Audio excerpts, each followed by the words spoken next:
Love me like fighting through yellow tape. So you find that that face ain't mine and it set you straight. But you find yo, what up, everybody? Let me know if you can hear me in the chat. Love me like a purchase on 47th and 6th. In a Russian jeweler, knock off 100 off what you pick. In the middle of February, your sleeves up off your wrist. And you add another 100 when discussing what you spent. And the discussion hit a switch. And it turned to where you tucking your wrist. Or you get the untucking your suspense. And all the suspense of it leads to adrenaline running. And it's nice. Is the balance between the music and my voice okay? Yeah. Kids call their friends kids and they holler slime. Yeah. And they don't get the gist, but they get what it could provide. Yeah. They still don't know how to pronounce college, but it's fine. Yeah. Love me for not assuming that you see me and assume. Ow. How you see me trying to lead you out your gloom. Or maybe you assume that you see me in the scenery you knew. And I ain't never did a scene, but it's cool, right? Love me for overlooking what I ain't have to. Chose you when you didn't choose you when you had to. Pretend it never happened if mine should ever ask you. Wow, Zang with the beef. We fighting. Standing on display, hope for hand-to-hand symmetry. Oh. Cameras getting played while you handle what the ticket be. And candles on the way if you ain't handing out dinner seats. So love me like I my feelings aren't hurt. Whether it was Aisha Diaz or Kenan them. Talking about a price and what it's worth to be the middleman. Fitted for a crown and how it works and the expense of it. Love me like the drummer. Love me like never running out of runners. Love me like what we sung before they hung us. Hymns getting lost in the clouds when they was flung up. Or shells getting caught in the crowd by the wrong others. Like other than you and other than him. Until they learn those exceptions, turn to others with them. Right? Or otherwise shooting for the other side till they box you without a trial on a 1 to 5. And then love me like you was Vanita Browder. Pickets outside and you just trying to ease the crowd up. Yeah. Knowing your heart died makes your heart beat louder. Oh. Until the speakers blow and they lift you up from around us. Ow. And love me like we love the legacy that her youngest will become. And the illusion of no reruns. Love me like turning down a plea when you need one. Yeah. Knowing that your word is worth more than what a plea does. Ow. Love me like getting pussy off a DM. Turn around time at her door before the week ends. Caution she ain't throw out before, but now she in. My feelings aren't hurt. It's okay. That's reasonable. Happy New Year and all them things.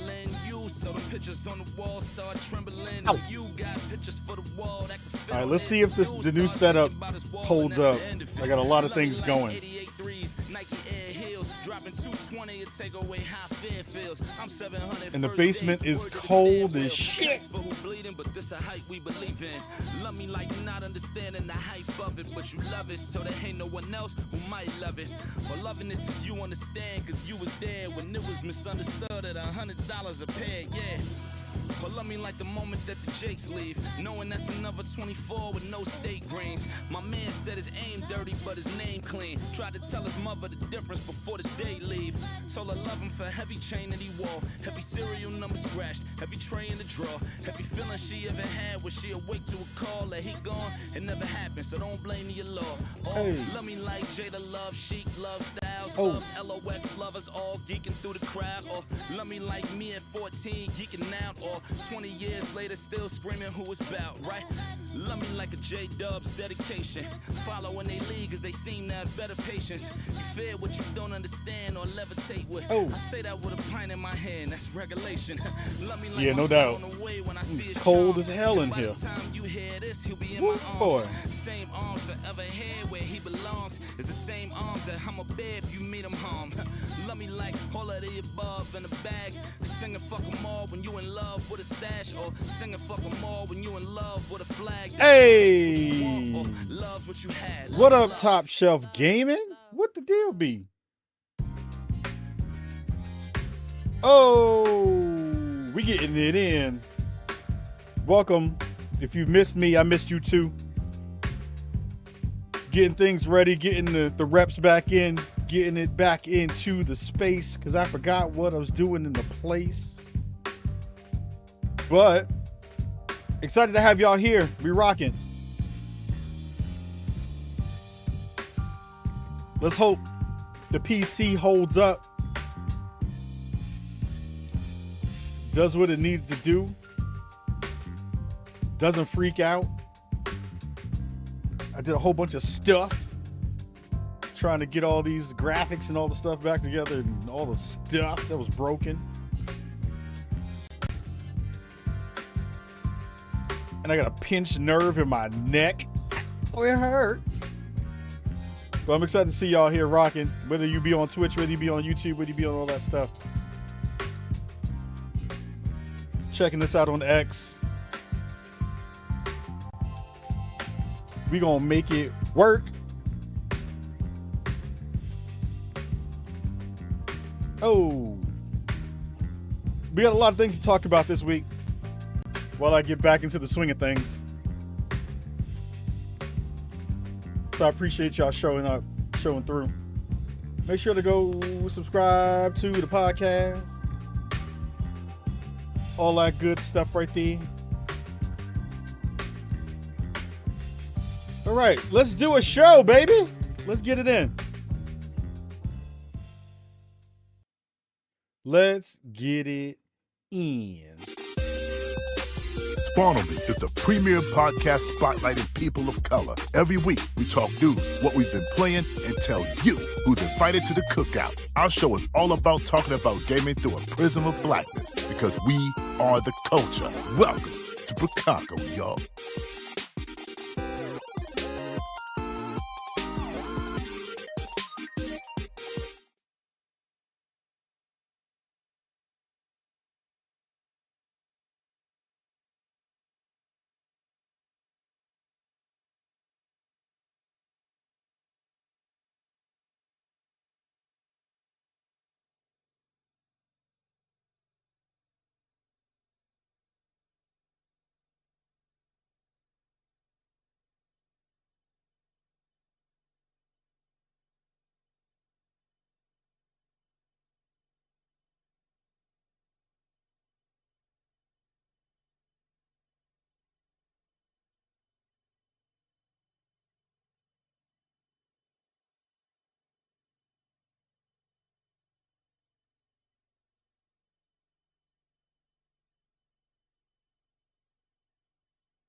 Check, check, check, check, check, check, check, check, check, check, check, check.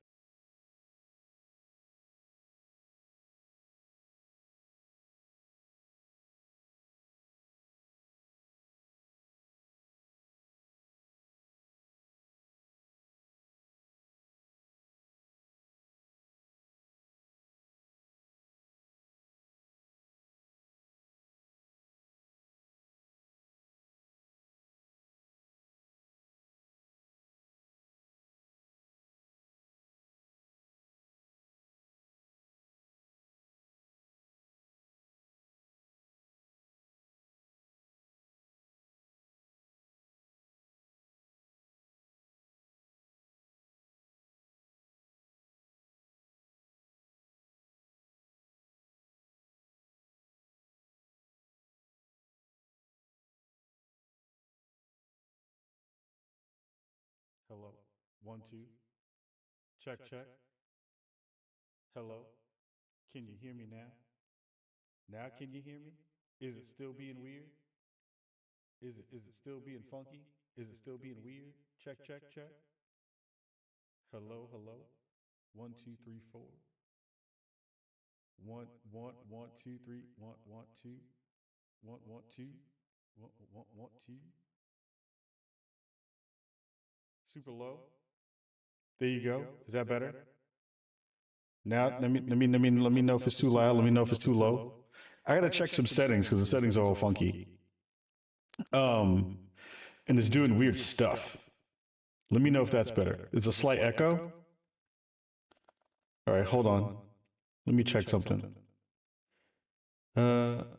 Check. Oh, that's weird.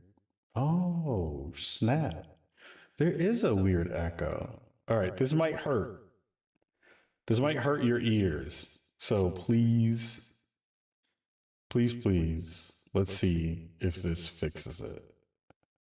Because there is a weird echo. And I don't want that in the space. I think I fixed it.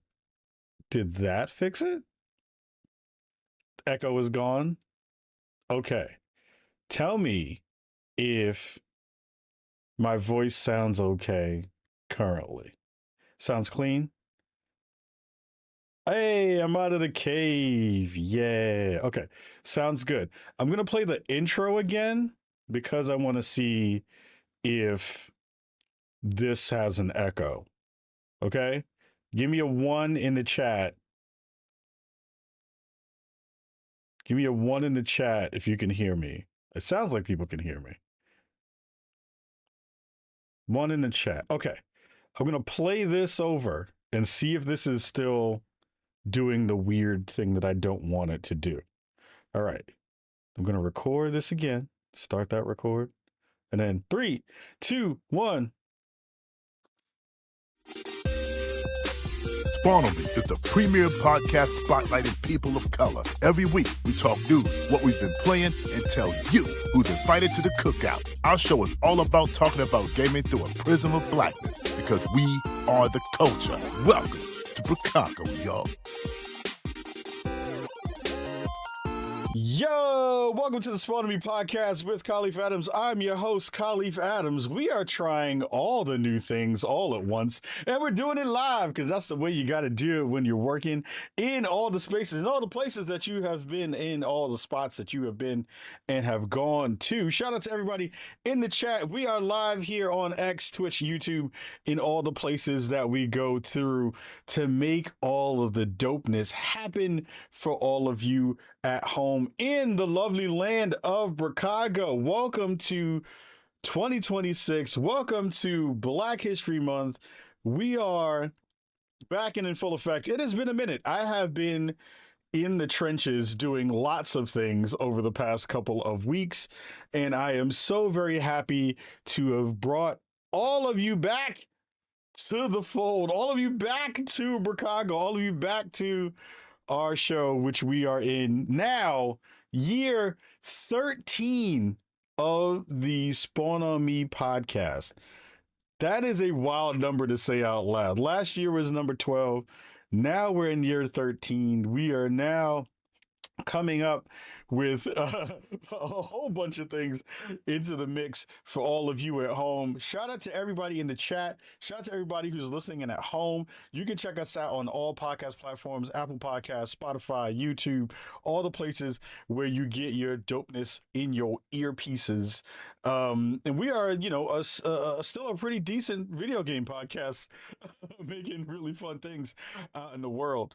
I have a lot of things to discuss this week because we have a lot of things to dig into. I think, before we dig into it, I have to say, again, thank you all for watching and for being a part of this journey. It is always something that I always am very humbled about when I get a chance to check out and hang out with all of you amazing folks here in our community. And it just makes you really happy to kind of be a part of something that I feel is, very special. I think, I haven't been live for a couple of weeks. We ended out the year strong.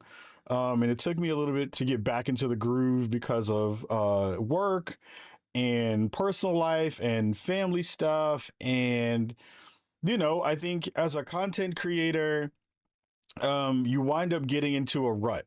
And I think, when you wind up getting into a rut creatively, you wind up kind of pulling back for a minute and you wind up getting into a space where you want to go hard in the paint and you want to try to go, everyone makes their lists about the things they need to do and the things they want to do in the world and things they feel like they need to do specifically to be a part of the mix and to be relevant and to be, still moving forward. It's always this conversation as a content creator about like, are you stagnant? Are you moving forward? Are you feeling like you're in a good place to be able to grow and to continue to sustain an audience when we're in a space where, everybody is a kind of a flash in the pan these days. I remember growing up and doing this work, or at least aspiring to do this work and feeling like, oh, I remember my podcast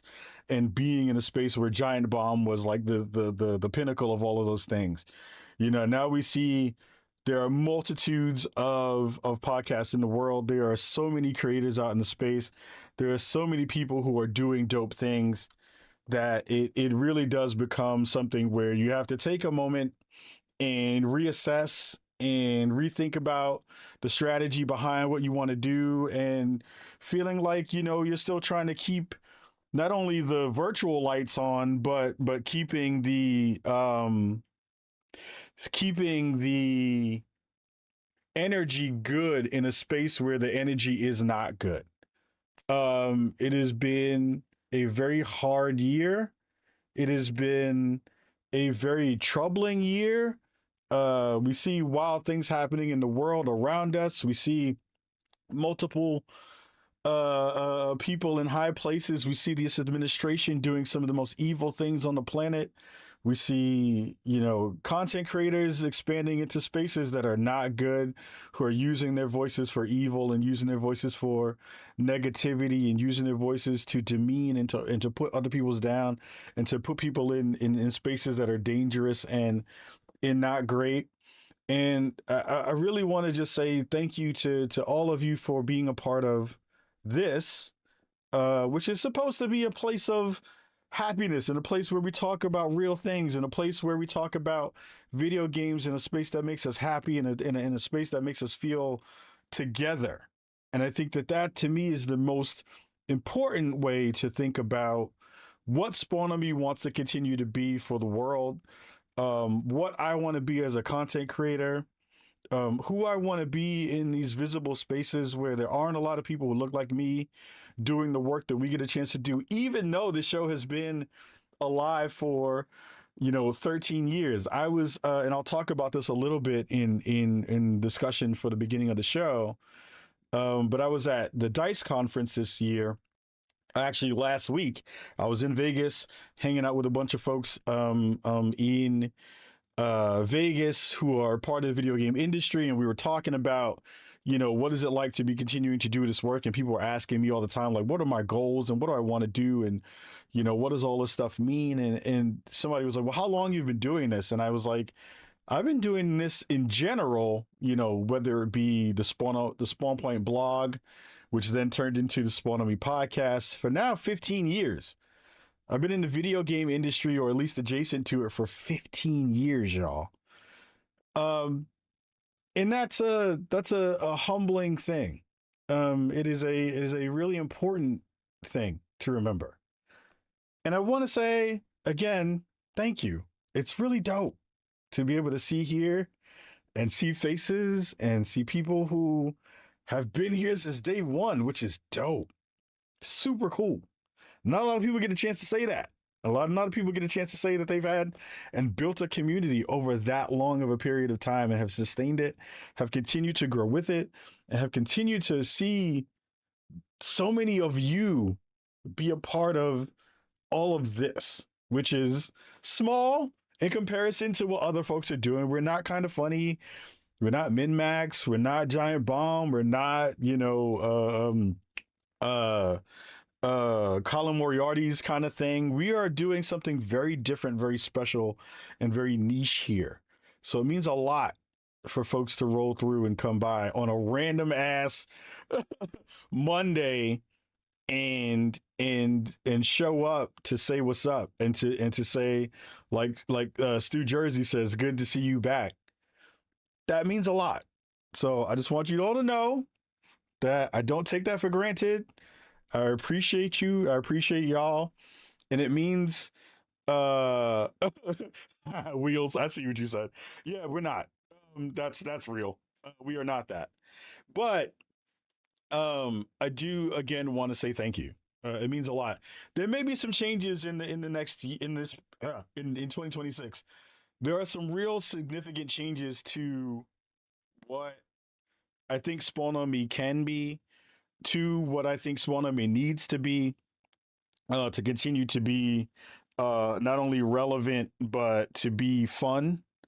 Because I don't want to do this if it's not fun.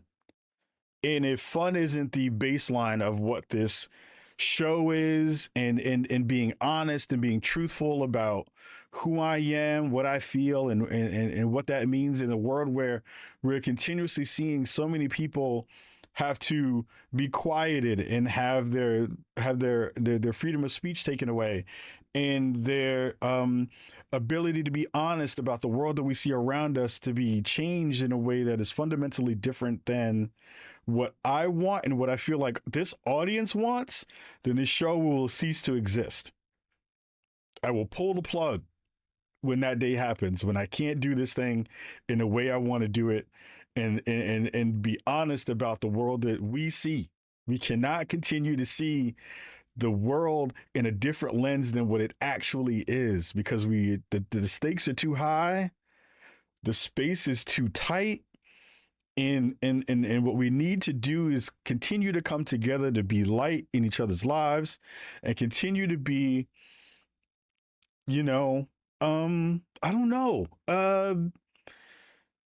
honest and truthful and transparent, and all of those things that make all of this dope. I'll say this, the last thing before I get off my my soapbox.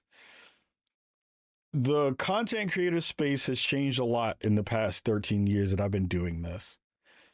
And it feels trite. It feels, I don't know. It feels just fundamentally different. I remember people had a reverence for doing this work. And I remember when people felt like all of this was fun. And if it's not fun, then why are we doing it? Why are we playing games if it's not supposed to be fun?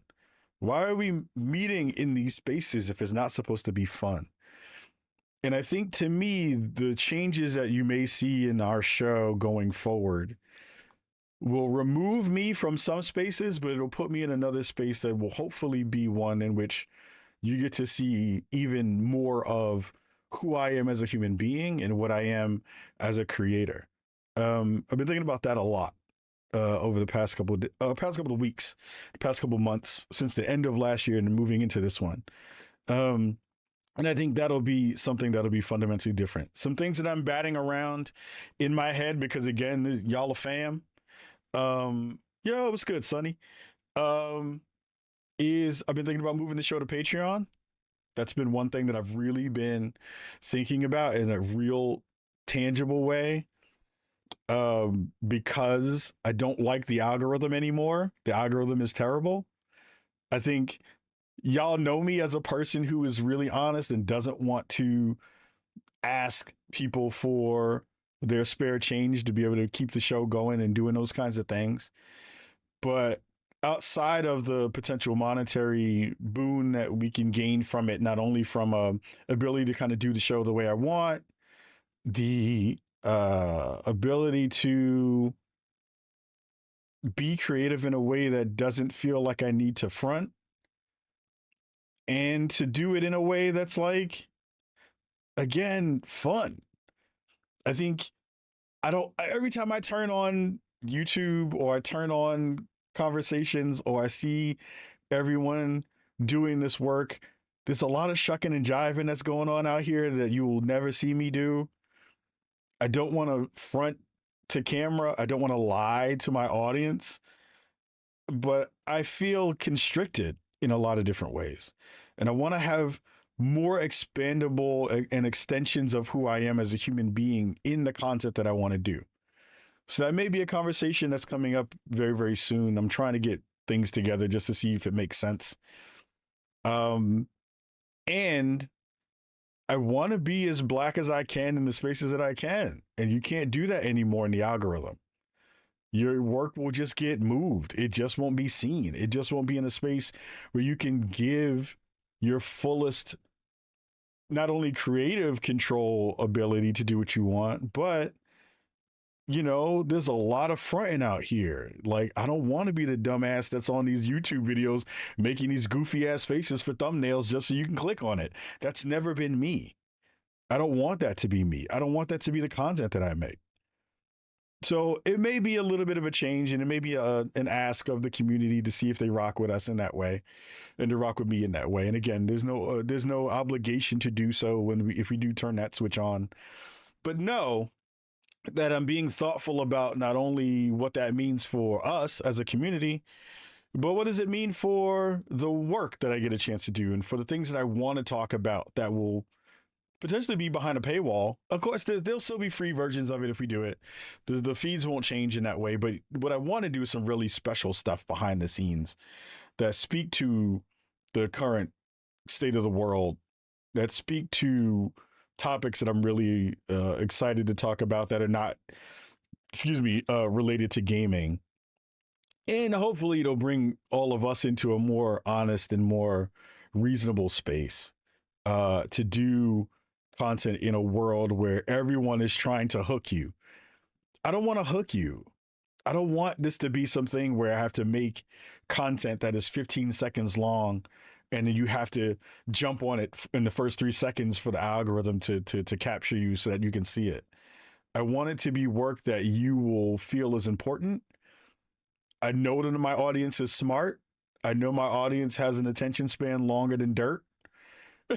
And I want to foster that. I want to grow that, because right now everything is trying to take your attention in every form or factor that it can, and it's doing it in ways that I don't like. And I want to be the inverse of that. I want to continue to be a person who's giving you interesting, at least takes that I believe are interesting, in a way that is smart and thoughtful, and you can have to sit with it, and not just to be scrolling and being like, I got to stop the scroll. Like, I don't want to do that kind of work. That stuff is ass. I think it's bad. I think it's bad for humans. I think it's bad for us. I think it's bad for humanity in general. And I don't want the time that I have left on this planet to be making stuff that is about that. That's not good. This doesn't feel good.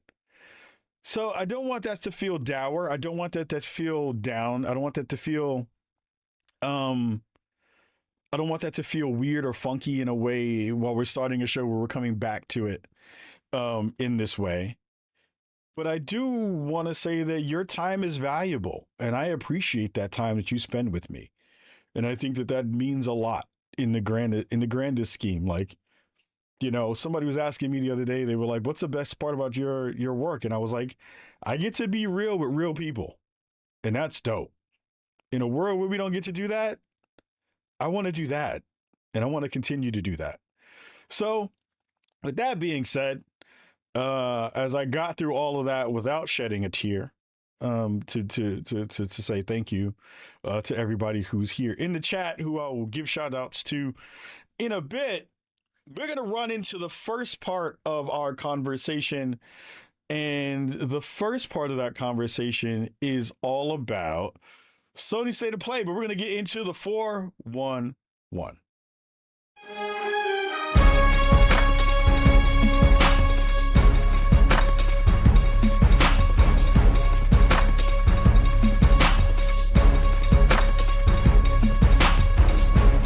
First up in the 411 is Sony's State of Plizzle. It is the Sony State of Play. It is the most recent version of their State of Play. Mini documentary? No, it's not a mini documentary. It's a showcase. And I think, you know, I have been a big fan of where Sony has been going. I think Sony has been in a really good spot where they have been moving the needle in a really, I think they've been catching up. I think they've been playing catch up in a lot. I think they have been trying to play catch up to the Xbox showcases. I think the Xbox dev showcases are currently the best versions of what this can be for an audience and what this can be for if you're excited about the current state of games that are coming and kind of the future slate of games that are coming into that space. I think Sony, with this State of Play, might have caught up a bit. And I think that's good for the industry. I think that's good for Sony. I think that's good for PlayStation. I think that's good for Xbox as well. I think that means that now they're kind of taking into account how not only, you know, your appetite for new games are going to be in the mix, but also how they are now thinking about the way that they display those things and share those things to their greater audience. I think like there was always this feeling like the show was a little bit stiff, and it was always this feeling that the show was a little bit stunted because it didn't have any pizzazz. It didn't have that kind of like vibe for what they were going for. And I feel like this version of the show, which had a fairly good amount of games in it, showcased really, really well in a way that I didn't expect to be able to see moving forward. I was expecting them to kind of, you know, hold pat and kind of do what they had done before, but I really came away impressed with the showmanship, the presentation of the show, and for what wound up being probably the best State of Play that we've seen in a very long time. I think the games that they showed, and I'm going to go through them, were a good mix. I think for me, and I wrote this on Twitter right after the show, was, you know, if you're a fan of remakes and well-known IP, you had a really good show. If you're a fan of kind of like what the future of PlayStation can be, and what does that mean moving forward for what that could be, that potentially was a little disappointing.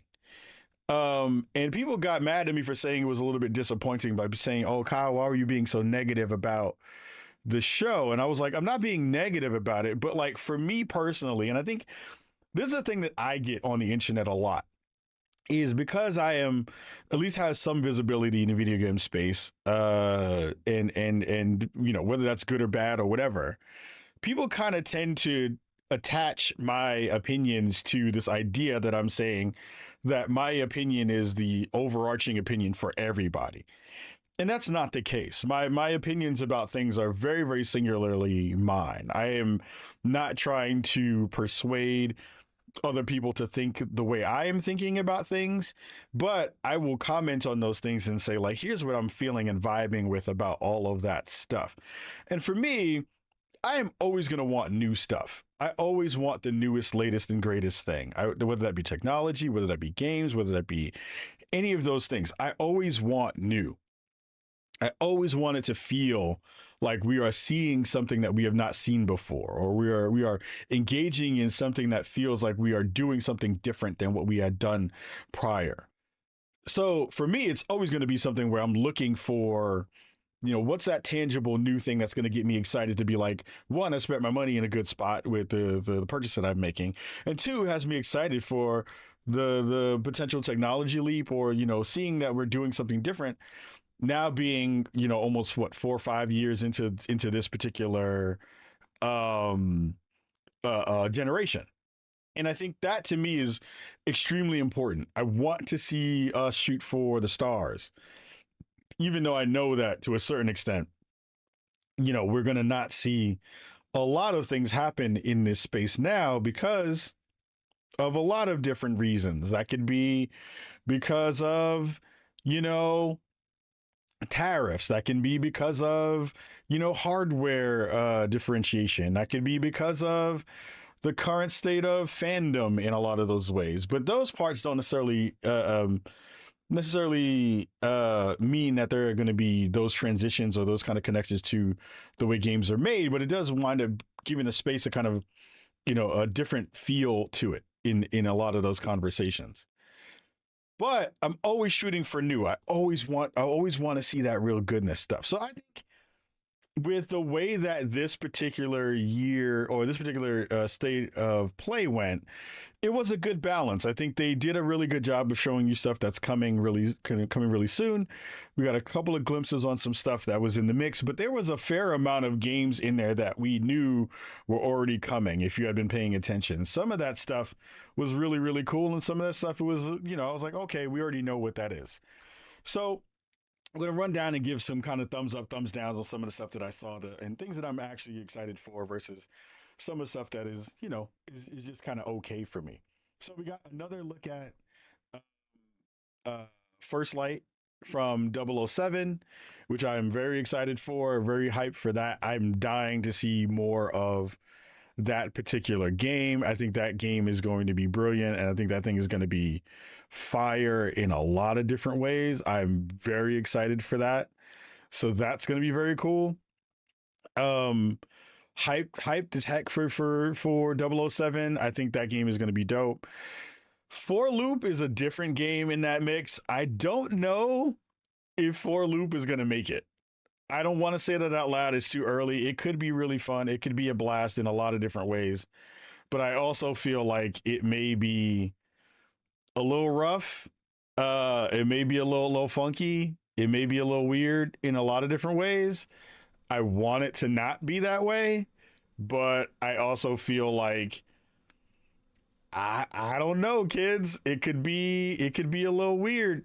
It could be a little funky in the way that game comes across. I didn't see a lot in it that had me super excited. I did check that, Wheels. I did check that. I did catch that it was doing that weird stuff. So winds up being something in which, where does that wind up going for the future of what this game is trying to be? I do think it winds up being something where this could be a banger of a hit. It could be kind of a out of nowhere hit, or it could be something that's a little bit, I don't know. I don't really know what the audience is for this game. I don't really know who this is specifically for. But every time I look at it, it looks serviceable, right? I don't want to give it mind's eye kind of vibes because that's not it. And it does feel interesting in terms of what it's trying to bring to the market. But when I look at it, it also feels and looks very generic. Like, I feel like games like this are cool if you can find people who can buy into it. People who are really like, oh, I have a feeling like this may be something that I want to spend time with. I want to do some really interesting and fun things with. But I also feel like every time I see it, I get a little bit less excited for it, which I am not happy about, because I want to give games like this a chance. I'm excited to see Bad Robot continue to make interesting things, or at least try to make new things in that way. And I need to play this to feel like it's really going to vibe with me in a way that I am hoping for. Next is Beast of Reincarnation.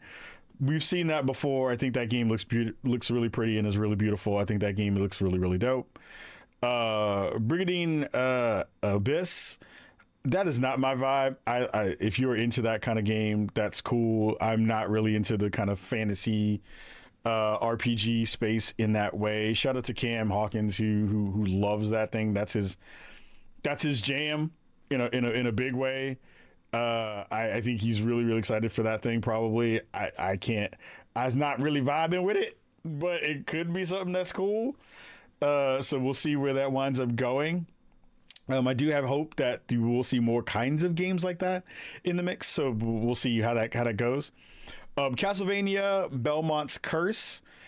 I am on the fence about this game, not because it is something that doesn't kind of vibe with me, but again, it goes into the banner of IP that we already kind of know about. I've seen this multiple times in terms of we are now making a new Castlevania game, and that's cool and all.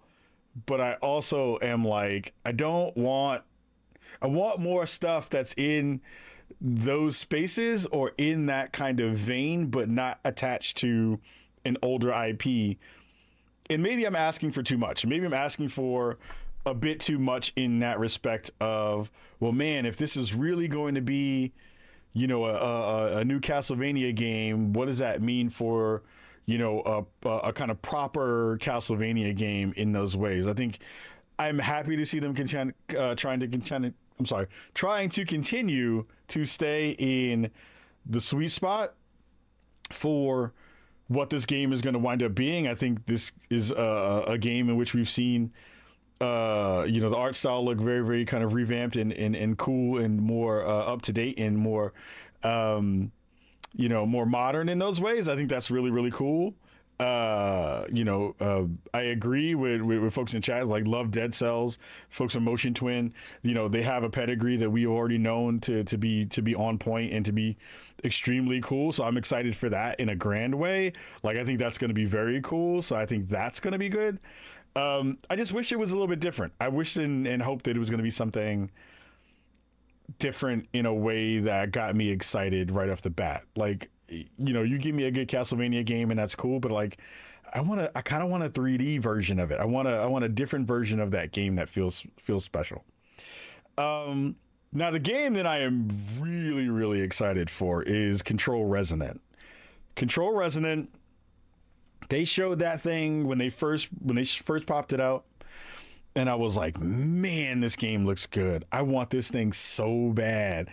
I am such a big Control fan. I am constantly thinking about what they're going to make next. I think that Remedy continues to make really, really fire stuff. I'm in love with that world. I think the world that they're building around it is really, really awesome. I'm excited to see them kind of go in this more action-styled space. I think that Control Resonant might have been one of my games of the state of play, even though, again, we had seen it before. Again, as a person who, although wants new stuff, that feels new in a world that we already kind of know. So it kind of gets a little bit of a pass for me in that way. Control continues to be brilliant. I think that world, you can expand on that infinitely, and I would be there day one no matter what you show me. I think they continue to bridge something really, really special with the secret sauce that they are bringing with that game, and I'm just like so ridiculously hyped for that thing. Crimson Moon is coming from our friends over at Probably Monsters. I want to say really quickly, there is I do want to say disclaimer. I used to work for Probably Monsters. It was a really fun time. This is before they were bought out by Sony. In terms of Firewalk. So Probably Monsters was under Firewalk. Well, Firewalk Studios, who made Concord, was underneath Probably Monsters. Probably Monsters was the big umbrella company. So I worked for Probably Monsters while I worked at Firewalk on Concord. So shout out to that team. They're brilliant. I think that game looks cool. I'm excited for it, actually. I'm like, ooh, this is going to be potentially fun in a different way that I hadn't seen before. So I'm excited to see what Probably Monsters is going to do with one of their kind of bigger games coming out. It's an action RPG. I think they did a really good job in terms of what this initial trailer showed. I want more of it. I want to see more of it. I think we'll definitely get some time to play it when it winds up dropping, because I'm excited to see what they're doing. They had multiple teams running when I was working there, so this is definitely one of the projects that is coming out of, you know, that larger studio. So shout out to Probably Monsters for making something really cool. Darwin's Paradox. Yeah, I guess, yo. I guess, I suppose, I guess it's one of those games that I feel like is not going to really have a ton of staying power, but I'm happy they are making it. I guess I don't know who that's for.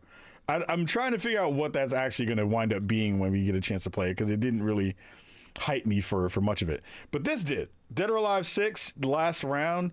The bigger information about this is less about them bringing Dead or Alive back, because I'm excited. I've been a huge Dead or Alive fan for a very long time. Excuse me.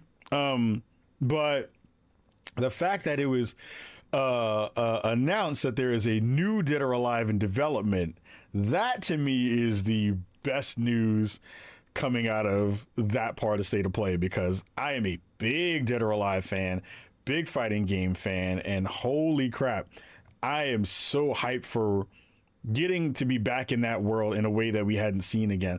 I feel like when you wind up coming back, you saw what happened with Tekken coming back and having this kind of resurgence. When you have a game like Dead or Alive that has a really big fan base, has a dedicated fan base, and is one of the prettier fighters in the space, this means that we are going to see something hopefully kind of mind-blowing in terms of the technical advancement that we're going to want to see it wind up seeing in Dead or Alive 6 or Dead or Alive 7, whatever that will wind up being. Like J-Dub says in the chat, the fighting game renaissance continues. Yeah, we're like eating very, very good in terms of fighting game spaces. The Avatar game looked really dope. We're going to have those folks on our show sometime soon to talk about that game, because they are dope. But that game looked fire and looks really, really cool. But I'm happy to see where this is going to wind up going and what this means for the rest of, you know, the fighting game space. I feel like in a weird way, we're in this really funky kind of era. And you know what? I'm going to hold that thought because I want to go back to it, because I want to talk about how we're seeing games, both big and small, kind of lose their footing and have some trouble finding audiences in some big ways. It winds up feeling like Dead or Alive 7 can either go really campy and go jiggle physics in the ways that we've seen it before, or it can be a little bit more subdued but still bring something really, really cool in what it's trying to offer in a much bigger way. I think there's a really good space for it to live now because we have all these multiple versions of what this game can be. So I'm hyped to see it actually like have a space to live and be able to potentially grow in a big way. Death Stranding 2 on the beach is going to PC. Hyped for that because it's going to be really pretty. I want to see it on my big widescreen, so that's going to be cool. God of War is getting a trilogy remake. I love the fact that TC Carson was in the trailer for this. You know, Kratos is black. I don't care what you say. So I'm hyped for that. That's going to be real cool. I'm excited to see what they're going to do with it. I wasn't hyped at first because I was like, oh, damn it, another remake. We don't want another remake. But after seeing some screenshots of what the original version looks like and then what the updated version looks like, I'm probably back on board because there are some moments in those games that are like classic monumental moments in those games. Like when you fight Hercules for the first time, you beat his ass into oblivion. Like that was a moment that changed gaming in a lot of different ways. So I'm excited to see what that means moving forward. And then what does that mean for the rest of what potentially we're going to see. We saw Son of Sparta come out as a shadow drop, which people are weirded out by and people are upset about. But whatever, people are mad about everything. I'm like, why are you mad at that? That's crazy. Ghost of Yotai Legends, the thing that I have been really excited about, is about to come out very, very soon. They're gonna have their co-op multiplayer update, which I've been waiting for. I feel Legends in the previous game actually gave that game some more life in a way that we hadn't seen before.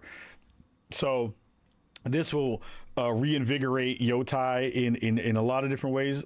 Shout out to Erika Ishii, who I saw at DICE and hung out with, and gave them massive props and massive love for being a badass that they are, and being amazingly cool, getting a chance to see them again. So shout out to Erika Ishii for just being brilliant. A big surprise out of the show was John Wick getting a game from our friends over at Saber. I'm a weirdo in this respect. I think I'm happy to see that it's becoming a thing, but it also feels weirdly like there was a moment when John Wick was at its height where I was expecting there to be a John Wick game and there wasn't a John Wick game. And now it feels like, I'm not going to say that they missed their window, because I feel like John Wick has this moment in itself where, not moment in itself, but like there's a fandom that is going to be a John Wick fan regardless of wherever you land. And it feels like we got a version of what that was going to be kind of in Sifu. And everybody who played Sifu was like, well, why don't these folks just make a John Wick game? Because Sifu is basically John Wick, but with a different mechanic, an age mechanic, and some other stuff. And it feels like there was this moment where they literally did kind of miss the boat on the John Wick thing. And I was like, I'm excited for it, but also I'm like, does this still feel like, does anybody care if you make a John Wick game now? Again, like there was a big pop. It feels like people were really hyped for it when they saw it. The internet was ablaze when they saw it. But my first initial react was like, this feels like they missed a moment where they would have really got everybody hyped and excited for it if they had done it like 3 or 4 years ago. But we see everybody still loves Keanu. People still are hyped to see him in anything. I'm excited to check it out and play it because I think Saber makes really, really dope stuff. And I think Saber really has an understanding of how to really nail movie IP. So I'm really excited for that. I'm really excited for the Hellraiser game, which I think is going to be real dope. So I'm holding judgment on it because I think it's going to be cool. And I want to see how it differentiates itself from a game like Sifu. Because there is there's some connective tissue there that I think people are kind of missing, but it will be really fun to be able to see what that means going forward for that IP, and if they really nail it, and does it feel weird to have Keanu in this game with his likeness in it now, where we've been waiting for that thing forever. It'll be weird. Like Zhang Pao in the chat says, if you do a John Wick game without Keanu's voice, that would be weird. Yeah, I want like, you can't do that game without Keanu in it. If you do that, you're really just asking for trouble in a big way. Kina, Scars of Cosmora started off the show and was a really big surprise because one, I didn't know that they were still working on that IP and working in that world. Two, the glow up on that game is real. It came out pretty early in the life cycle of the PlayStation 4. No, I'm bugging. In the beginning of the PlayStation 5's era, I believe. Sorry. And I just didn't think that like people cared enough about Kena to really want a new one. But I was actually really pleasantly surprised that a lot of folks were really excited for it, and that the Greer brothers we're still, behind the helm of that. If you remember, we had them on Spawn on Me early in their career. We were one of the first podcasts to have them on and talking about Kana. And I want to have them back on. I think those brothers are brilliant. I've, getting a chance to see them and talk to them in person in real life and talk about all the cool stuff that they're working on and how they see game development and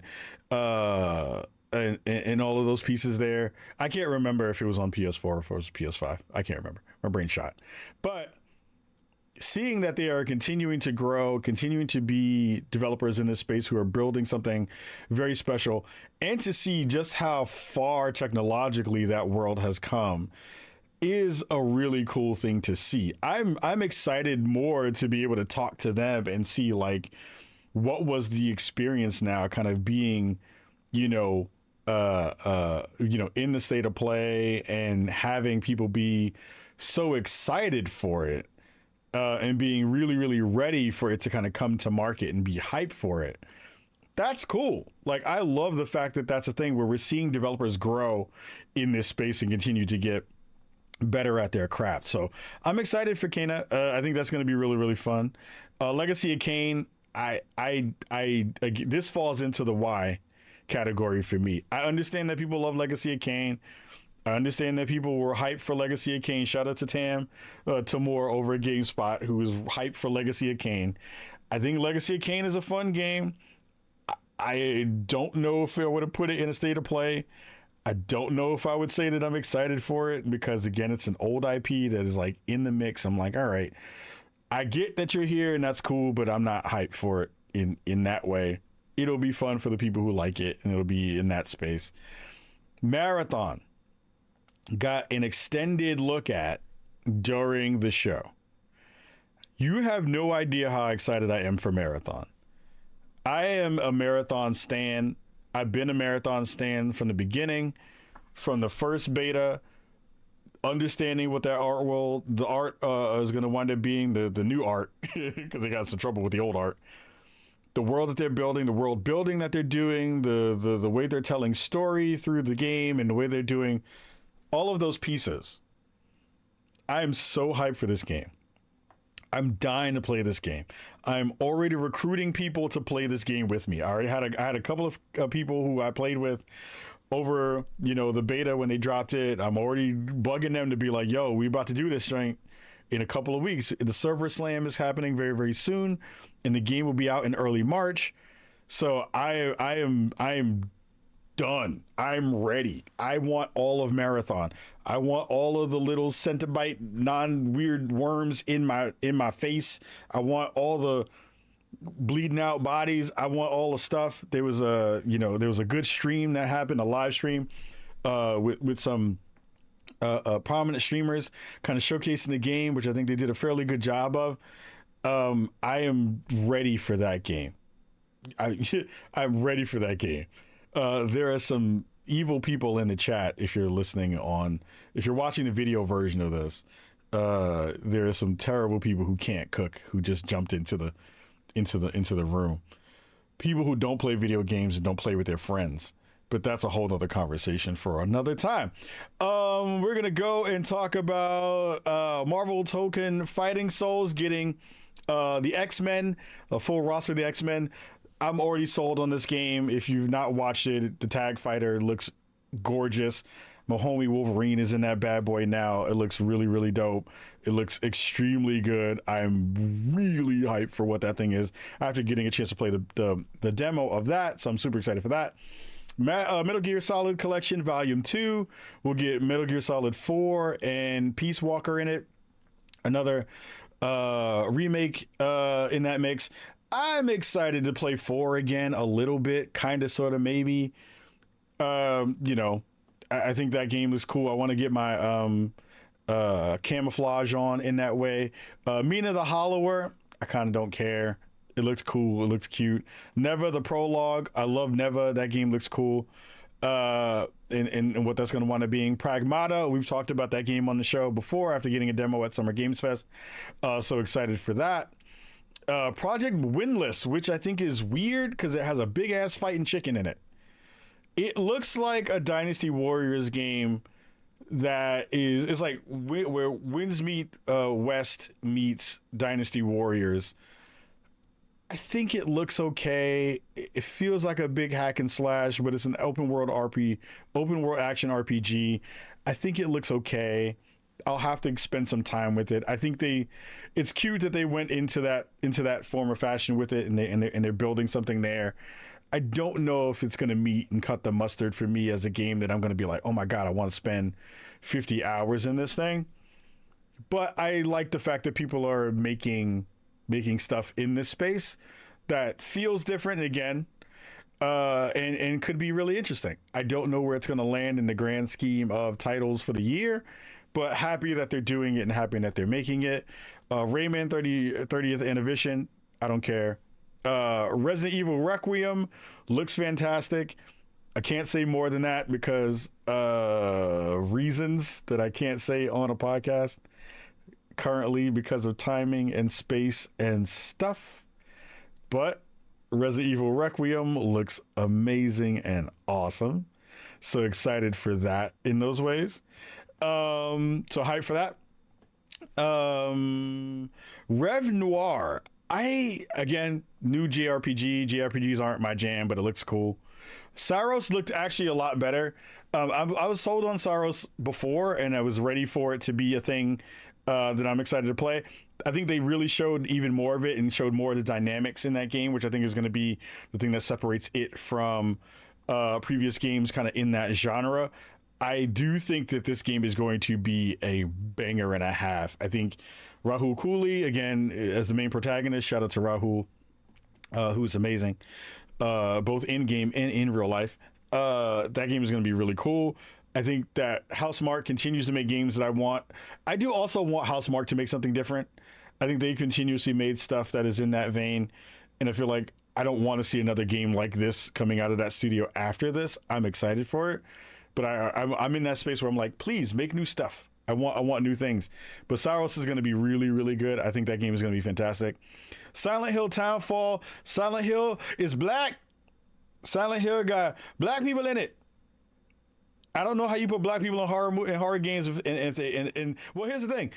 The beauty of Silent Hill Townfall is that we will get a game where a black person gets into a horror game and a horror genre, a horror scenario, and more than likely they will meet the end of that game. They will get to the end of it.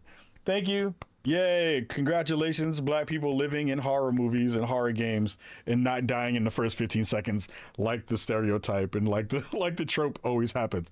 So I'm very excited to see Townfall become a thing, having a black person in as the main protagonist in the Silent Hills IP is a big step. Internet is already freaking out about it, but we don't care about them. We're excited to see it, and just like Assassin's Creed is black, Silent Hill is now black.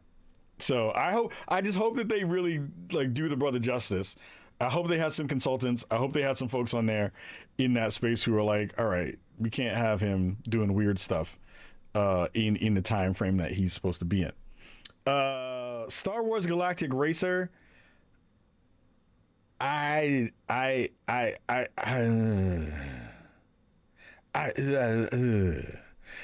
gonna say this because Paris Lily is in the chat. Star Wars sucks. I'm gonna just say it out loud. I don't like Star Wars. I think Star Wars is butt. Unless it's like, you know, an action slasher game. But that's me. I'm lying. I think it looks cool. I think it's fun. I think it looks really cool. I think it looks like it's going to be actually kind of dope. But I also think Star Wars is kind of boring as an IP. Anyway, not gonna get into a fight for that. Shinobi Ops is a isometric kind of stealth game, Shinobi action game. I don't think that game showed well during the show. I think it looked okay, but I don't think it actually showed well. I do want to play more of it, though. I do think it might be potentially interesting in a lot of different ways, but I didn't think it showed well enough. They need to have like some preview stuff for that game in a real way. and talk about what the kind of like overarching vibe is going to be. They showed it in the state of play, but I don't really feel like it was that good. I don't really think like it was that great.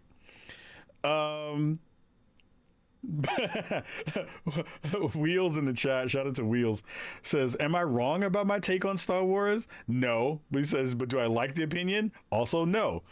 Super reasonable. Mad reasonable. I take that everywhere I go. I want a new racer. I've been playing Carmageddon, and Carmageddon is okay. It's not great. It feels like a very low budget game. But I do want more car combat games. I do want more stuff in that space. I think those are really interesting, and I want to see all that in that mix for sure. Word. So that was the state of play. I think again, if you were to give it a number rating, I think it was a good 7 or 8 out of 10. I think they did a really good job of balancing out new stuff and old stuff.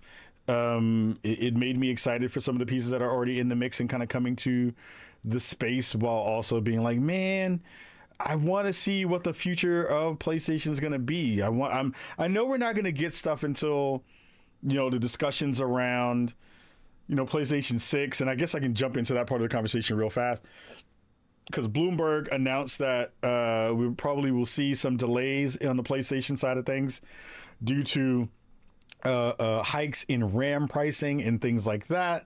That may wind up affecting Nintendo as well, with them potentially raising the prices on the Switch 2, and seeing across the board, does this mean that the next generation of consoles will probably get a delay? I think, we have been talking about when the new generation is going to happen. I think a lot of people were expecting it to kind of move up as opposed to back. I don't think we're ready for a new generation anyway. I know a lot of folks were kind of targeting 2027 as this time that we would see new consoles kind of drop.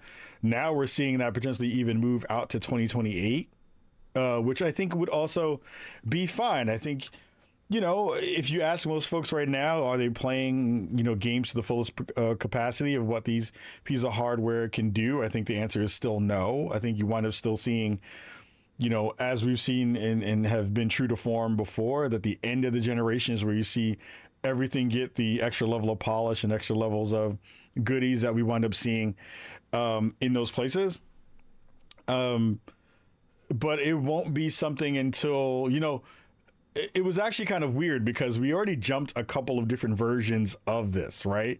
You had the pandemic, which stifled a lot of game developer creativity and game developer or games being made and kind of shared.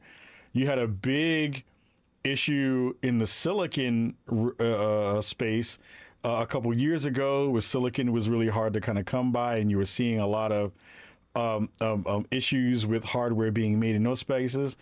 Now we're seeing with AI's takeover of many parts of the technological space, those, all of that, those resources kind of being moved into there has really now kind of put a hamstring on video game console development and hardware in other spaces. So I think everybody's going to get delayed.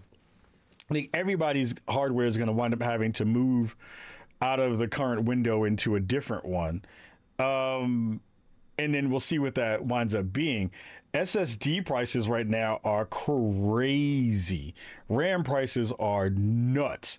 So I think, how far out does that mean? Does that mean that we then even move it out to 2029? I don't know. I think that maybe be a little bit too far away. But I do think if you move it into 2028, you might have a better space. Hopefully, then we'll see some stabilization across not only the tariffs that we've seen imposed from the United States, from Trump and his cronies, but now we've seen this other layer of what happens when everyone kind of goes all in on one thing. It winds up having this ripple effect where everybody else winds up getting kind of hurt in the process. And with job loss at a monumental high, with prices of things that you usually would buy going up at least 10%. Supposedly there's conversations about tariffs in the United States adding at least another $1,000 to your monthly budget in a way that is unnecessary and untenable, we're going to be in a really weird space for a while now until all these things kind of stabilize and kind of level out.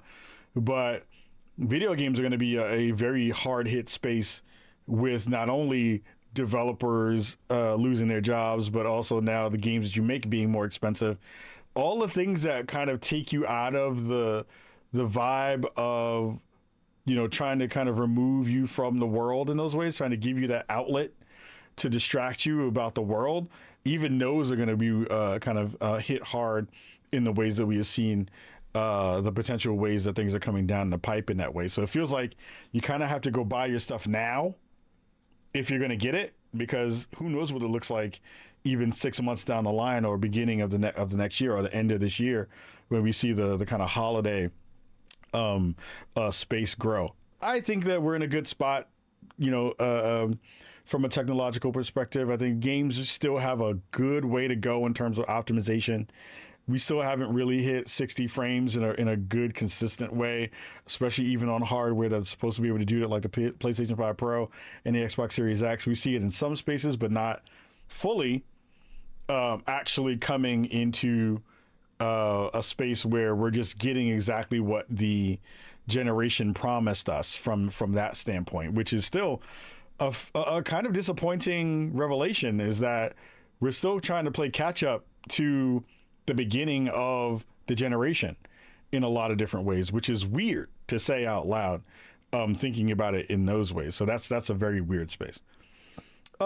Next story on the show is about Wildlight having some layoffs. This happened late last week, where HIGHGUARD released to not necessarily great numbers, or at least the staying power wasn't there in that first initial, you know, week of work. And we wound up seeing, sadly, folks already be laid off from a pretty new studio due to all of the madness that we wind up seeing in the video game space in lots of different ways. So it winds up being this, like, you know, we're in the upside down kind of space in a real way. It winds up being something where we have to really think about what is the future of the double and triple A space. The conversation around live service games continues to be one that is fraught with a lot of overreaction, a lot of bad actors kind of moving into the space, and it will continuing to do what they do in the space. And I feel like, you know, as a person who is still very high on the game, again, if you'd seen the coverage that we had put out from the preview event, I still believe that this game is one of the better games in the space. I still believe that this game was trying and did something very special in the way that it came across. I think, yes, there were some missteps that I think were in that space. I don't think the Game Awards having this as the last trailer in it was, you know, a thing that would cause issues in a big major way. I am of that ilk of thinking that that is an overblown statement, because people don't really care. Like, your expectations are set. Absolutely. I think people have a version of expectations being set that I think is also a little bit unreasonable, because we then lay everything and make the metrics based on those specific moments and don't expect there to be some dips within that. And even with a trailer that people said didn't necessarily hit the mark, we're still in a space where people don't even try new stuff. We're still in a space where people don't even try things that they can try for free after complaining for decades about everything costing too much. We're in a space where we've come to a place where all the things that they should have done, all the things that people were complaining about that people don't do right in terms of live service games, they actually did a lot of it right. You got a full year of a roadmap that where you can see exactly what's coming from the space. You got a free-to-play game that wasn't trying to steal your money. You got a new mode that felt very fresh and new based in a new genre that they were trying to make happen. and it still wind up getting 14,000 negative reviews on the first day from people who didn't play more than an hour of the game. So it winds up being, you know, something where I am in this space as a person who straddles a couple of lines within it, both on the content creator space that we do here. I work in the industry at a different place. I'm trying to work in more studios and do more stuff in those ways. You know, I want to be on a team that ships another game at some point. And I don't know where we go from here, because if your game doesn't automatically hook you in the first hour, and you get 14,000 plus negative reviews on that thing. Now, mind you, there was some issues with this game in terms of connectivity. That's happened on multiple games throughout the generation of making games. People are like, all the time, and I agree with you saying, we want new stuff. You get new stuff, and then when you get the new stuff, everyone tries to shit on it. So I don't know where we are anymore. And I don't know what to expect, even as a person who works. A lot of my work in the video game space is one in which I'm doing either the job of a community manager or running socials, all that stuff. I don't even know what to tell higher ups anymore about, like, what do success metrics look like anymore? Because if you can dump on a game like this in this way that checks off so many boxes of what the community has asked for over the time the community has asked for stuff, is what do you want at this point? I don't know what that means in that way. Captain Logan asks a really good question in the chat over on Twitch. He says, my question is, why did they not plan for the first 6 months of the game not being popular or receptive? I don't think that that's the case. I would push back on that a little bit. I think here's my interpretation of that. I think, and we saw a switch get flipped almost immediately. And one of the things that kind of came about from my time talking to the team was there was a discussion about, like, are you ready for the potential for changing things up if it doesn't vibe, right? And one, it's hard because you kind of can't plan for that if people don't vibe with it. But if you take a look and you think about it this way, the game was a 3v3 mode, which was the main mode for the game. It's the game, and didn't have multiple modes, which I think was potentially a misstep. But also, I am a person who believes that you let teams build what they want to build, and you try to give them time to work through that so that they can adjust, so that you can refine, so that you can make those minute detail changes, so that things that aren't working well, you can flip and you can kind of work your way through it and kind of get to those new steps. But if we're now killing games within the first 2 weeks, it's not dead. They've laid off a ton of folks, and now they're kind of keeping a core group of folks in the industry or in the studio to continue to work on the game. But if you don't have 2 weeks to be able to make a thing good, then there's no game ever that's never gonna be killed off early. Fortnite is a huge and a really good example of that. No Man's Sky is a really good example of that. Different genres and stuff, but like Save the World was not doing well until they cribbed PUBG and got Battle Royale into it. That took multiple months to get there. That was almost a 3-month early access movement that they had, right? And that took a long time to get good. Now, that game is the biggest game on the planet. Now, mind you, yes, we are talking about the conversation about capturing time and attention. It takes a long time to pull people away from other games. But if you look at, again, all the pieces of stuff that they did and they implemented, they even switched on 5v5 mode, which then kind of gave it a bump, which was a direct change that happened because of the feedback that they got from the community. And to still see it not doing well in those respects, it kind of changes the metric of what you think is success. How much runway do you have to continue to make a thing? I also think that the idea around live service gets scapegoated a lot. I think the idea around live service, I know a lot of people like live services. Don't make another live service game because it's bad. Don't make another live service game because it's gonna fail. All this kind of stuff. I think live service gets scapegoated a lot to put all these other ills on a potential game for things that people are trying to rectify in lots of different ways. When people really say they don't want live service, what they really are usually saying is, we don't want microtransactions to be the main driver for your game. That's what most people are usually saying when they want that to be in that space. Paris says in the chat, says the game budgets for AAA and free-to-play have ballooned to the point that experimentation is now make or break for a studio. It is, but that's not necessarily on, like, because here's the thing, and I said this on X the other day, was every month there are hundreds of games that fail and you never even hear about them. There are hundreds of games that just die every year, right? This one had a much bigger profile because it was in the Game Awards.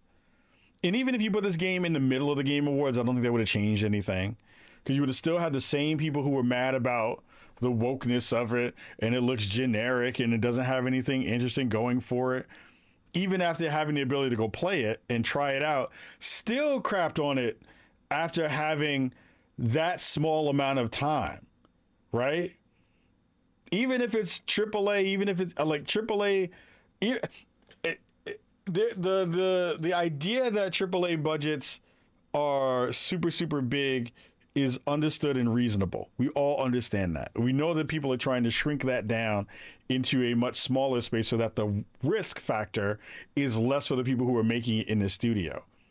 I think that's one part of that discussion that I think is very salient and I think is important, and I think it makes a lot of sense. That also doesn't equate for 14,000 people who decided from jump that they were going to dogpile this game. That does not remove that from the conversation. There was a really good article that was put up on X. I had to take a drink. A really good article put up by an artist on the team, Josh Sobel, who spoke to his experiences while working on this game. And he shared a lot of really interesting thoughts about it. He talked about the dogpiling.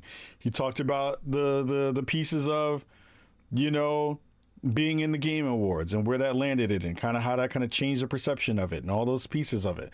Now, mind you, again, the conversation then came up again about like, oh, well, they got this trailer in for free. No one cares. No one actually cares who pays for trailers and who doesn't pay for trailers in the Game Awards, unless it's a really gross one that someone paid a bunch of money for and still got in through, you know, into Jeff's show. I think Keeley has a really good eye for talent. I think he has a really good eye for things that he thinks is interesting. I don't begrudge him for putting it where he put it. And I also don't begrudge HIGHGUARD and Wildlife for taking a free slot in an award show where you get millions of eyes on it. That's a goal for being in a show like this. You want millions of people to watch your thing, right? That doesn't exclude all the people who decided that this game was going to be bad just from looking at it and then still not even engaging with it, which means that we are now in a space where it doesn't matter. AAA, AA, whatever it might be, you can have a big budget, small budget, doesn't matter. If people are going to come for you for the sake of wanting to come for you, they're going to come for you. And that's shitty. That's bad. That's a bad practice that we are now allowing to be a thing. That's a thing where we're now, again, equating SteamDB charts to actual player engagement. That's a problem. The fact that we're using that metric as a determining factor of if your game is good before you even play it is a problem. That's not good. And we're not saying that out loud. I am happy that Josh said what he said in his article that he put up on Twitter. It was a very vulnerable, really dope moment to see that catharsis, that sharing of one's personal feelings, that hurt that comes from when you're on a project that seems to be failing. I have had that same exact feeling and wasn't brave enough to share those feelings online in the way that he did. I give him nothing but props and kudos, even though most folks in development spaces will say it is taboo and you should not do that online in public. You should not share those feelings because you're letting the internet win and all of those things. I think that was a really good moment. I think that was a moment that we should applaud. I think that was a moment that we should give and say, these are humans behind each one of these projects, and you're fucking right that you get hurt when these things go away. When you lose your job, when people dogpile you for having the want to make something that is supposed to bring joy, and you have terrible human beings who decide that they want to stomp on that joy for the sake of getting some internet rah-rahs in for nothing. I give Josh mad props for saying that thing out loud. I give him a lot of kudos for saying that thing. I think it's important to be able to say those things out loud and to say, it is still a taboo thing to say that thing out loud and to say, like, hey, the consumer is also a part of the problem sometimes. I don't think that's a bad thing to say. Even if you feel like it's a taboo to say it, I think it's a good thing to say because it's honest and it's reasonable and it's kind of true in some forms of fashion. We can't always say that the customer is always right. I just don't believe that. I don't believe that in a big way. Mr. Butts says it was nice and rare to see a developer speak their mind like that, especially about something that must be raw for them at that time. But at the same, I thought it was ill-advised. Yeah, of course. Like, again, in the gaming industry, there are taboos that you're not really supposed to cross. You're not supposed to talk ill of the consumer because they are the people who buy your stuff. You're not supposed to kind of really dig deeply and share your actual feelings about the dev experience because it winds up potentially, especially in public spaces, because it potentially can keep you from getting your next job.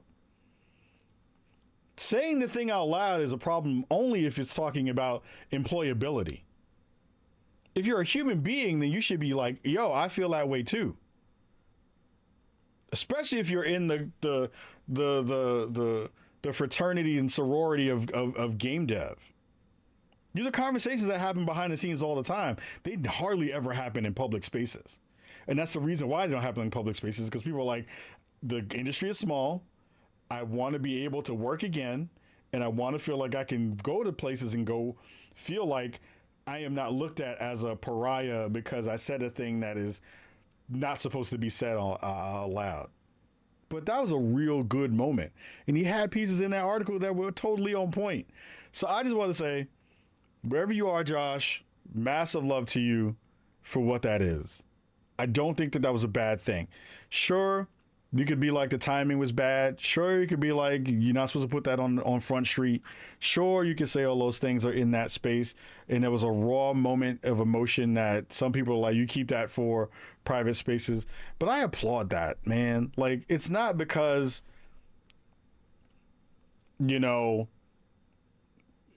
because I think that you have to kind of kowtow to that stuff.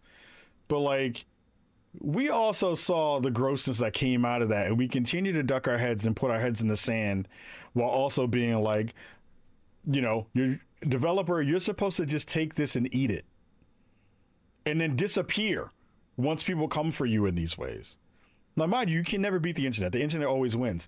But to have that catharsis outside of yourself and be like, yo, this is the way I feel about this thing, I think that's reasonable. And I think that we should applaud that in some forms or fashion. I don't think we should shit on him for doing that. And I don't think we should continue to have these feelings be pent up, because that shit will drive you crazy. That will drive you mad. And the fact that we as folks in the game dev community continue to have to be told to kind of sit there and eat it, I think that's bad too. I don't think that's great. think it's a bad thing for the industry. I think it's a bad thing for the humans who are in this industry, and I think it's bad for all the people who are taking these jobs and doing this work and expect it to be abused by the people who buy your stuff. I think that's not great. Really quick, I want to read something that someone in the chat says. Spartan Solidus says, I get what you're saying, Kyle, but regardless of what people were saying, if the game is solid, that speaks for itself. I played the game for 30 minutes and was not feeling it. Not because of pre-release sentiment, but because the game is simply boring. Great idea, but not well executed. I would disagree with that. I think, again, I have no beef with wherever you stand in terms of whatever your particular opinion was on the game if you played it. I do think if you played it for 30 minutes and you just had one game, because basically those games take between 9 and 30 minutes, you basically had one match in the game. And I think if you had one match, you've missed a ton of what makes that game good. And I feel like you missed a ton of angles to what that game potentially can do from a strategy perspective, from an understanding of the mechanics. It took me, a person who reviews games and plays games kind of semi for a living, a couple of matches to understand the nuance of what was happening within those matches. So if you're going to say you're not feeling it after 30 minutes, I get it. But also I can say, I don't feel like you gave it enough of a chance. I think that's reasonable.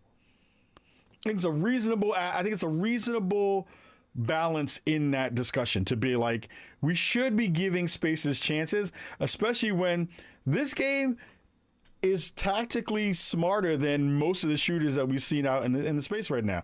Rainbow Six is a totally different space. There are a couple other games that are more competent in those ways, but I think, yeah, some of those pieces aren't you're vibing with. There's a difference between vibing with it and being like, I played it for 30 minutes and I wasn't feeling it. And I get it, but that's basically one match.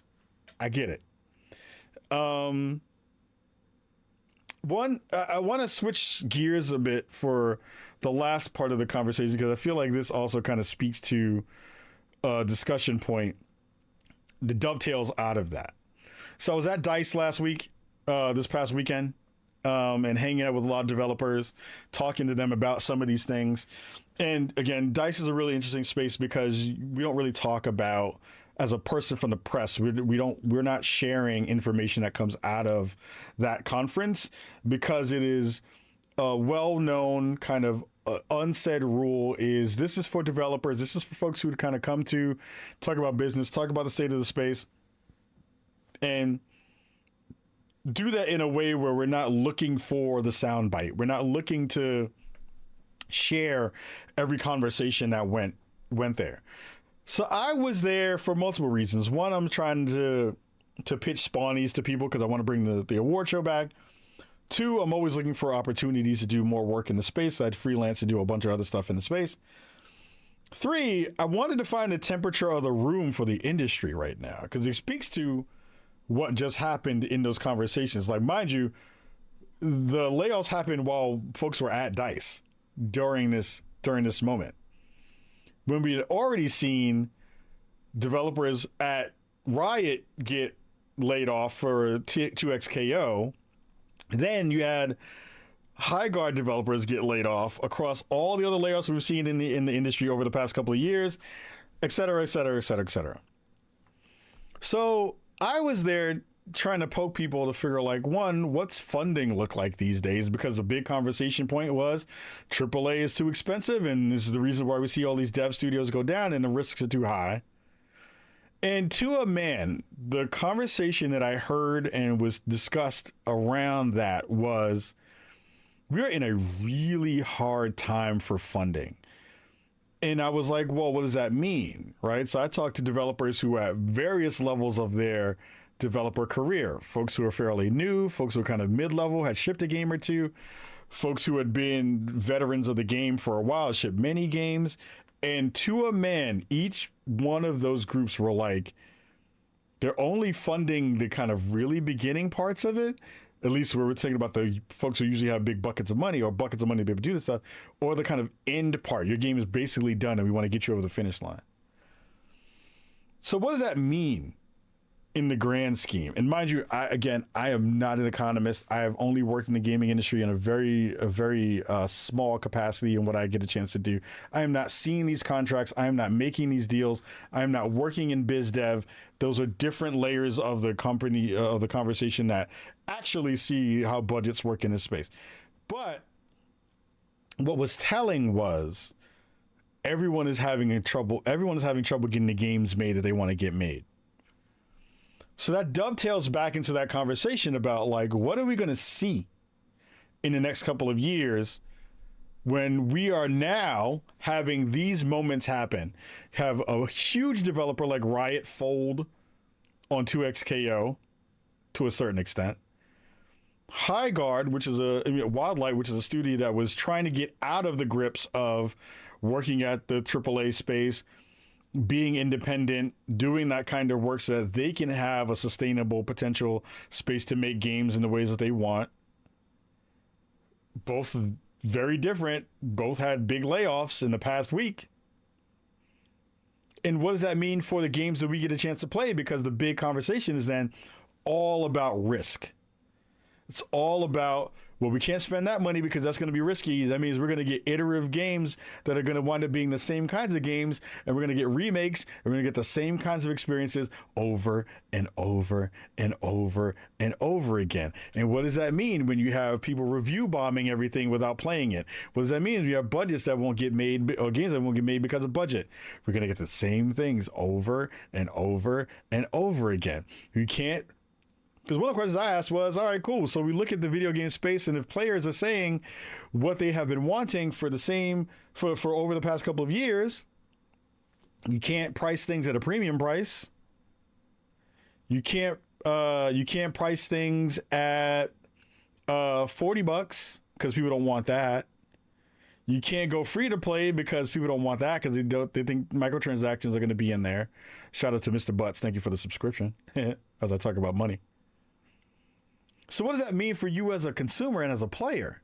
You're going to get the same things over and over again. You get the same things over and over again. What did I get? You get the same things over and over again. There's going to be less innovation in this back half of the generation than we've probably seen in the past few generations. So that means you better get ready for seeing the same stuff over and over again. That means we're probably going to see a lot of derivative stuff. And there's going to be very few groups that's going to be able to have the money that we see, be able to make things that are going to be interesting and new, or the games that we're going to wind up seeing are going to be so small that you're going to have a magical flash in the pan, like Mugenics is happening right now. But people are using that as the kind of canary in the coal mine without consistently saying, like, those people made Binding of Isaac and they already had a hit in their pocket. So if you're new or smaller or trying something different, you're going to have an infinitely harder time to make something that stands out with all of those factors in the mix. So it winds up giving me some trepidation about the future of the space.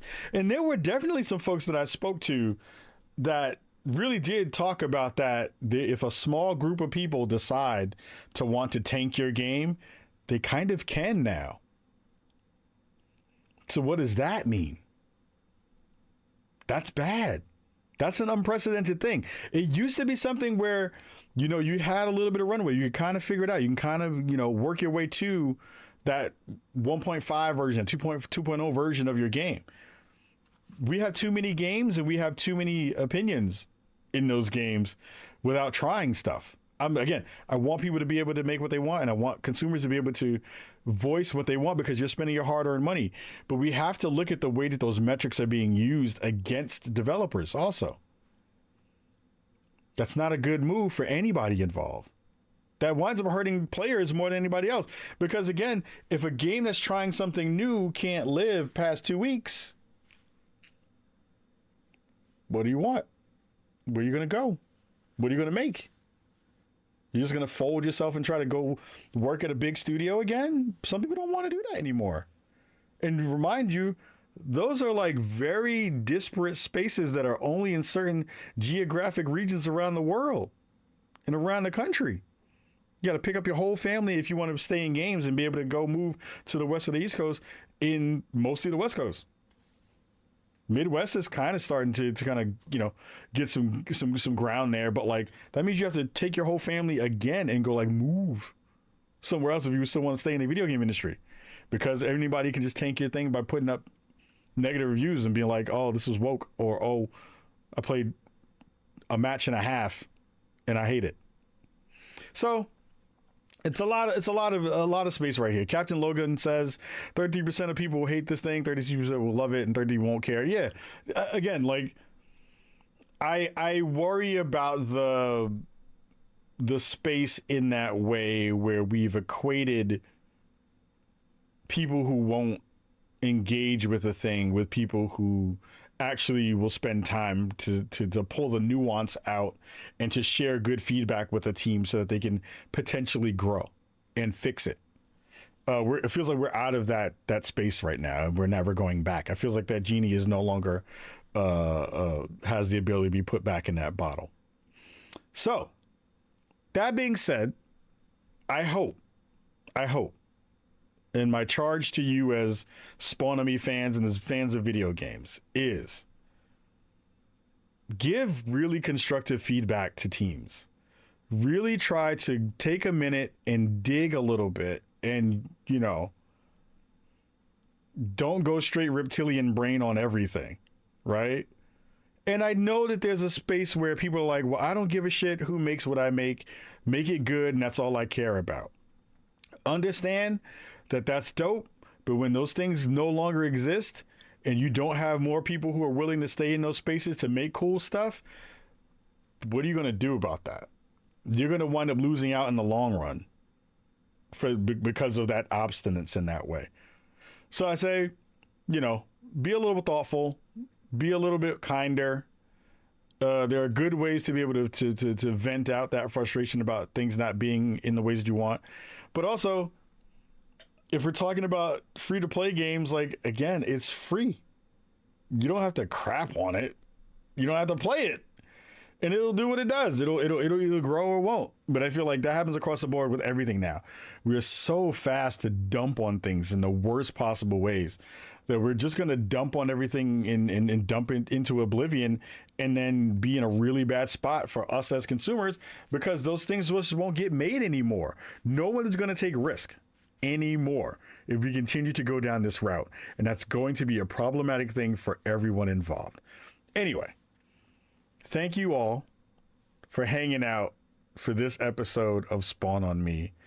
I want to say thank you to each and every one of you who came through today, dealt with the initial technical difficulties, which now I have fixed, and who have come through to spread love and to share good words here on the show and in our community. We want to continue to do that in this space. We want to continue to talk about dope things. I have a really interesting and fun conversation that we're going to put up this week alongside this episode with someone from the IGDA Foundation to talk about some of the work that they did. I had a really great interview with them on the show. So we're going to be putting that up as a separate episode alongside this one a little bit later in the weeks. This will probably go up tomorrow. No, probably go up late Tuesday as we record this on Monday. But as always, massive love to you all for being here tonight. Please go subscribe to the show. You can check us out on all podcast platforms, Apple, Spotify, all of those good places, YouTube. And you can check out our stuff on TikTok and Instagram as well. We're going to bid you adieu. If you are in the chat watching us live on Twitch as we record this, hang out for 5 minutes because I want to talk to you all and give you some love. And everybody else who is here in the video game spaces that we reside in Chicago, wash your hands, wash your butt. We all see you next week with a new episode of Spawn on Me, because I'm doing it again. I'm actually staying on track this time. I'm going to actually do more shows and not just make it like I fell into the abyss, because I did for like 4 months because I was tired and my brain hurt. Anyway, much love to you all. We'll see you all soon. Much love and peace. All right, everybody. We got some yard tunes in the space. playing some yard tunes in the space. I think you can hear it. You might be able to hear the music. I think maybe. I think potentially, maybe. I don't know. I don't know if it's working. It could be working. I don't know. I think it's doing it. I think it's doing it. Maybe. Not only me, I can't hear it. Oh, I freaking broke it. I think I broke it again. I'm trying to fix it. I don't know what I'm doing. Hold on. Oh, wait a minute. Hold on. All right, let me know if y'all can hear this. I got to try to figure out how to get the sounds to work again, because I broke it. Not hearing any music? What the hell? What the frick? What in the hell? Oh, hold on. Oops. There we go. You should hear some music now. All right. Okay. Shout out to everybody for coming through. Massive love to you all. I got this wavelength thing that I'm trying to go. I really want physical sliders again. I need to get a piece of hardware for it. I used to have my Go XLR, but I moved to a different setup to get things working. Again, shout out to everybody for coming through. Shout out to everybody for hanging out. Thank you for letting me work through all the technical issues. I think I got it. Okay, cool. I think I broke it. I had broken it and then I was like, I didn't break it. Shout out to Mr. Butts for the subscription. Thank you for everyone for coming through, except for Paris. Paris, you can go kick rocks. Captain Logan, Mr. Hawks, Mr. Buns, Dr. Jones, shout out to you for coming through. Spartan Solidus, thank you for coming through. Wheels, always here, fam. J Dubs, as always. KGS1, shout out to you. Go check out KGS1's content. He's fantastic and really good. Thank you for Wheels. Thank you, Wheels, for letting me know the gate was happening. I heard it, but I couldn't fix it until I knew where the setting was. Solab, thank you for coming through. Geronimo, that's a great way to spell Geronimo. I love that. Zhang Pao, as always, for coming through. Sunny Knox for coming through. I think that's everybody who came through tonight. So the idea is that we're going to continue to go back to our Thursday night streams and stream everything. It's just been a very busy year, end of last year. And I've been depressed and sad and all the world stuff. It just felt like it didn't make sense to make content. But